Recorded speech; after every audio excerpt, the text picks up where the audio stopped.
with parental alienation. We've been covering the issue of parental alienation on the show. We've heard the stories from those affected, and it's heartbreaking. And we've got a barrister on the line, Barrister Brendan Guildea, who's been working in the area and joins us now. Good morning to you, Brendan. Good morning, Declan.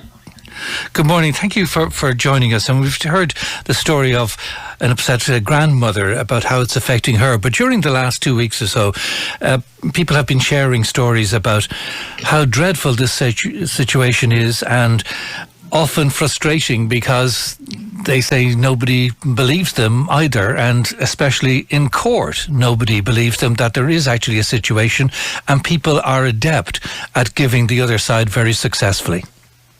Yeah, well, I mean, it's a very typical situation that Patricia outlined. The difficulty, well, firstly, the light in the horizon for her, and maybe the one point I would say to her, is that grandparents are entitled in their own right to apply for access to their grandchildren. So I definitely suggest that she can go. She doesn't need a solicitor. She goes to her local district court office, and a summons will issue. And judges, I've never seen a judge refuse such an application. And it's exactly designed for the issue Patricia outlined. It doesn't take away from time that dad or mum would have under the access order. And it allows that kind of cross-generational relationship to flourish. And she got very emotional there. And exactly, kids will often, and judges will often encourage that intergenerational relationship. The second point, and it's a relation to this, is that judges sitting now are really under a lot of pressure, just in terms of their lists. I was in a court down the country last week, and my client hadn't seen their child for over 2 years, and it was a very, very well prepared case. We'd done a lot of written submissions on it, and then just before lunch, we didn't get on. The judge said, "What's your case about?" And I said, "Well, Judge, it's very short. I'll be less than 10 minutes on my feet." And the judge said to me, you better be. They're just under so much pressure. And the issue is, let's say judges who are sitting now belong to a generation where perhaps seeing their parents, their mother or father in the evening for a couple of hours, or maybe one outing on the weekend would have been common. Whereas now, as people are working from home increasingly and maybe doing, let's say, otherwise than 9-to-5 jobs, I think the norm now is that fathers in particular are playing more of a role and having more of a presence in their kids' lives. And I think that probably hasn't translated up onto the bench yet. So Patricia mentioned it was an elderly judge, and not criticising them, but what was norm 40 years ago is no longer the norm today. But is it possible, Brendan, to get into the truth? Because their children maybe are used as a weapon. There's a thin line between love and hate, which is the old cliche. And people just, to better their case, can put a particular slant on things, no matter who it is. Maybe somebody's slant is better than the other person's slant if they're both doing it. But how to get to the actual truth of the situation? Within the time that's available for any particular case. I've likened kind of the breakdown of relationship to the splitting up of the atom, where you have a massive kind of atomic fallout. And there's a really important point that judges need to be aware that there are a certain class of issues that arise naturally when a relationship breaks down. Let's say one party might enter a new relationship and all the issues that come with that, as opposed to issues which directly affect the child, such as the allegation, we hear it all the time, so-and-so drinks, therefore I do not want little Mary or little Johnny to be with their mother or father. The issue here is that where such allegations are made, I suppose because we're in the area, let's say, post child abuse, institutional child abuse, we need to take these allegations very, very seriously. But the important thing is that a balanced investigation happens very quickly. So, in other words, there can't be a situation where, let's say, the guards, often the guards do get involved, but it's often the Child and Family Agency, social workers do the brunt of the work here. And if their approach is, I'm going into this situation to confirm an allegation, that's it. That's not the correct approach to take. So what I would, and that often happens, and then you always often have this confirmation of an allegation, as opposed to kind of a hypothesis generating exercise where a social worker should go in and say, look, I want to find out what the truth is, and start from there. Ask, both parties should be entitled to their say. I'm involved in a group, and if for anyone listening, if you type in the words parentalalienation.eu into Google, it's a relatively new website. It's about 2 years old, and it provides training for clinical and legal professionals in this area. And it probably gives people like Patricia, let's say, something to aim for, or something to contact. There's lots of resources on the website for parents and grandparents who are going through these issues. And obviously, if you have a legal team and they're not quite sure, or they haven't heard the phrase parental alienation, which itself, by the way, is very divisive, this website is a great tool. I'll use Patricia's case. She spoke to us. That's not her real name, but just an aspect of it as an example, rather than be talking about her case. But the contradictions she was saying about somebody who, they were making a lot of money because they had so many jobs, but they were drunk all the time. At the same time, further down the evidence. So those sort of contradictions, are they explored? Absolutely. I mean, if you're an advocate in the court, if I was for the father in that case, you would make the observation, mum is trying to kind of over-egg her position. And then if the judge, and often as a kind of someone who's trying to persuade the decision maker, you're trying not necessarily to ram that argument down their throat, but you're trying to expose it. And that's the skill. But that takes time and, I suppose, experience to get right down to those issues. It is important, let's say, when we're talking about access and maintenance, that strictly speaking, they are separate issues. So let's say a mother who has custody of the child has an entitlement to the maintenance. Separately, the non-custodial parent has a right to access the children. And these should be kept separate. They shouldn't be played off one against another, but often they are.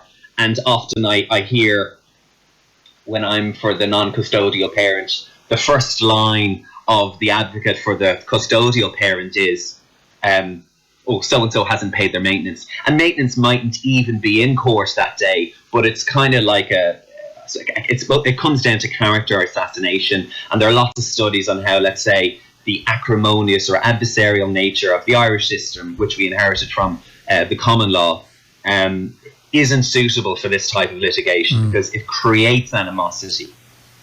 Yeah. Texter says orders are not being respected by alienating parents, and the process to have them enforced takes so much time. And this time is very precious, as obviously the child is getting older. It's often years when cases are being stuck in court. Absolutely. And I would say, let's say, for a case going in similar to Patricia's, it might take a year to get a proper hearing at district court level, and then of course that can be appealed straight away to the circuit court. So really, to get a final decision, it could take up to 2 years, and depending on the age of the child, if the child is, let's say, 11, 12, 13, by the time, let's say, there is an ability to have a meaningful decision, they've made their choice. I want to stay with mum, or I want to stay with dad. I think that raises a kind of a subterranean issue here about resources and having enough judges in all the particular areas so that there's judicial continuity. The same judge hears the same case. And enforcement, there are new provisions under the Guardianship of Infants Act, which were introduced, I think, 2 years ago, and allowing enforcement and compensation for time lost to be made. But again, because it's relatively new, there hasn't been a kind of a uniform judicial approach across the country, and there absolutely should be. In England, the position is more refined, and you have judges which will set out a timetable for access, but the orders will also set out defaults. If you do not do this, then I will remove the child from your custody. And it only has to happen once. And if you're trying to build a case, let's say, if you're trying to build a case like Patricia's son is facing, you're trying to do tiny little little moments of, let's say, sending the message to the child subconsciously: I've rejected your father, I want you to similarly reject the father. And instant by instant, these have a cumulative effect where the child gets the message, and then all of a sudden, when they are faced with an expert asking them the issue, they say, I want to stay with custodial parent. And this happens over a long period of time, and that's, let's say, where my job comes in, is trying to uncover that and expose that for what it is, as kind of, let's say, intentionally and also unintentional efforts to groom a child to reject a parent, which has all sorts of tragic consequences for the non-custodial parent and society in general, where we have as well, children growing up with only one parent. A texter here, please ask this barrister a question for me. I have access to my grandchild through the court, but the parent of the child won't let me see the child with this lockdown. Have I got rights? Yes, absolutely. Straight away in March, when lockdown occurred, these excuses were being rolled out. And again, like I said earlier, any opportunity to frustrate access with, let's say, the other side is availed of. And what judges said, and the advice is since last March, is that no, lockdown does not give rise to an ability to ignore the law. So you must still adhere to it. So I'd suggest for that person to have the case re-mentioned. And also there are a couple of, if you look on the Irish Times website, I think there's a judge down on the southwest coast who's been very vocal about this, and actually really being critical of the custodial parent for being so opportunistic in the evasion, in relation to the pandemic. So that's the advice. Right. Okay. Thank you for that. Let me see. Is the father most likely wronged? Does he have to work from a behind situation? It's very funny. I looked up the 2002 movie with starring Pierce Brosnan, where he plays Desmond Doyle, who was facing a very similar situation in the 50s, where mum was off the scene, and effectively it was, well, the assumption was that dad, if the mum isn't around, then the state would be better than the natural father, and it resulted in a Supreme Court decision. It's kind of a nice heroic ending where actually father's rights were vindicated. But yes, is the short answer. But it does go both ways. Unfortunately, there's a European Court of Human Rights decision of 2019 against Moldova, where it was a mother who, let's say, was at the receiving end of tactics. And probably I would say that, let's say, where a man is very domineering and can have that kind of extra kind of threatening and abusive effect, in general, that perhaps women can perpetuate to men. Although we heard that case earlier where, the mother said, well, if you don't do this, I'm leaving.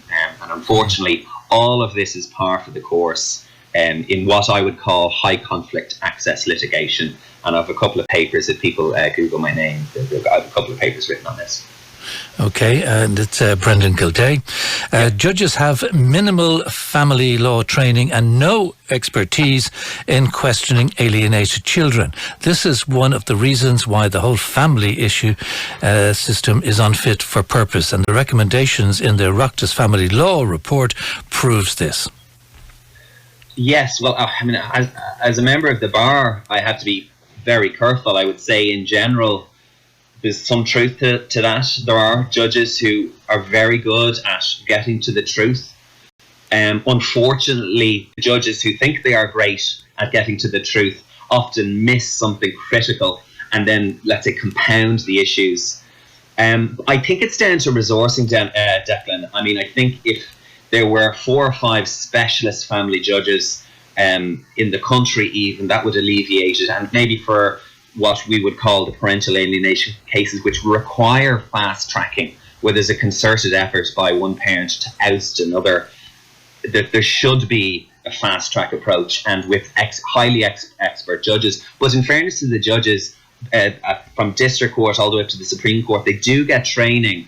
And let's say the group Parental Alienation.eu that I mentioned is looking at, let's say, offering as part of the annual judicial conference, a certain, let's say a half an hour, 1 or 2 hour point, because a lot of the issues arising here are counterintuitive. And let's say lots of judges will get the symptom and the cause reversed. So they, if a father, let's say, who isn't seeing his or her children, if a father's not seeing their children, and let's say acts out, and one of the places that they act out is on social media, the next time that's in front of the court, the custodial mother's parents say, look, Johnny, or whoever it is, the dad, is breaching the in-camera rule by publishing, let's say, the fact of the family law litigation online. And 9 times out of 10, the non-custodial parent will be punished for doing that. And often it's used to say, well, the non-custodial parent doesn't have insight into their behaviour, and therefore that kind of triggers an extra period of diminished contact, as opposed to looking at that and saying, okay, this non-custodial parent is upset, they're not seeing it. And I think the cause of their upset is the fact that they're not seeing the child. So all of these, I suppose, interactions often go against the non-custodial parent. So finally, Brendan, thank you for your time, taking away from all your work this morning, but it's very, very useful.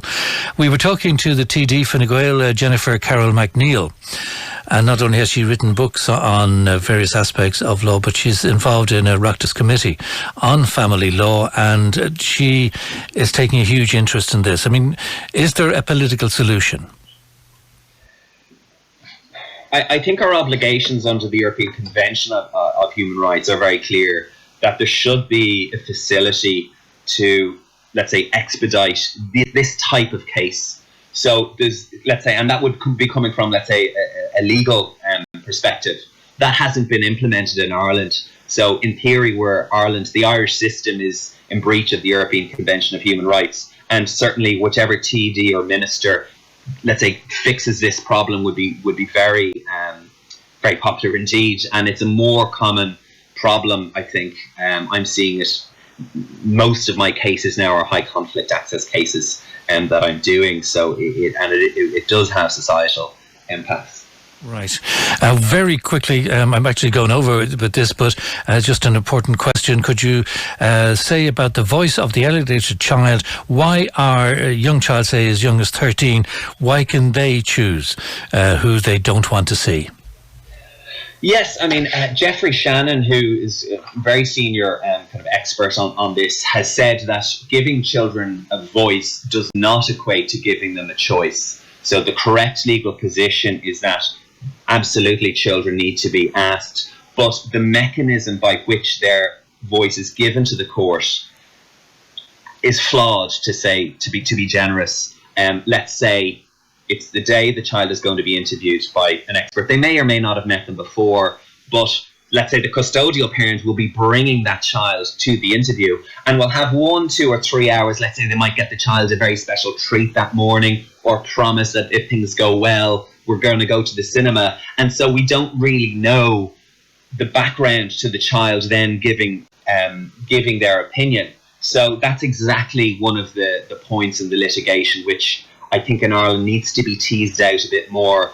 We do have a statutory instrument on the minimum requirements such an expert should have, but there is no, let's say, structure for making a report and also for interviewing the child. And actually, funnily enough, that's what I'll do after this call. I'm working on a seminar on exactly this point, which I'm doing with Brian O'Sullivan. And again, if anyone's interested in it, parentalalienation.eu. Very good. And some people complain about TUSLA in charge of child protection do not recognise parental alienation. Is that a yes or no? If you're coming in off the street and saying, I'm an alienated parent, the answer is no. But if you have, let's say, a nuanced reason for it, and you can come across as being balanced, and they should listen, it's often, it has such a bad reputation, I think, the parental alienation, that wording, it almost is in the same league as the free men of the land who were doing the rounds about 5 or 10 years ago. It almost has that hint of conspiracy without any weight, and I suppose that's my job, is trying to redeem that. And I prefer to use the phrase high conflict access litigation. So I know this is a typically languid lawyer answer, but but I would tell the person to avoid using that. I think they should instead focus on, I want to see the child because X, Y, and Z, like what Patricia ended with, I want to splash around in puddles. That's your opening gambit. And if you have a sustained, genuine desire along those lines, I think you will do better, as opposed to trying to knock down the door and say you're parental alienated and being a social media warrior. All right. Thank you very much indeed for your time, Brendan Guildea. Thank you very much indeed. We'll continue this conversation, I'm sure, in the future. And thank you for your time, Brendan. Good morning. No problem. Okay.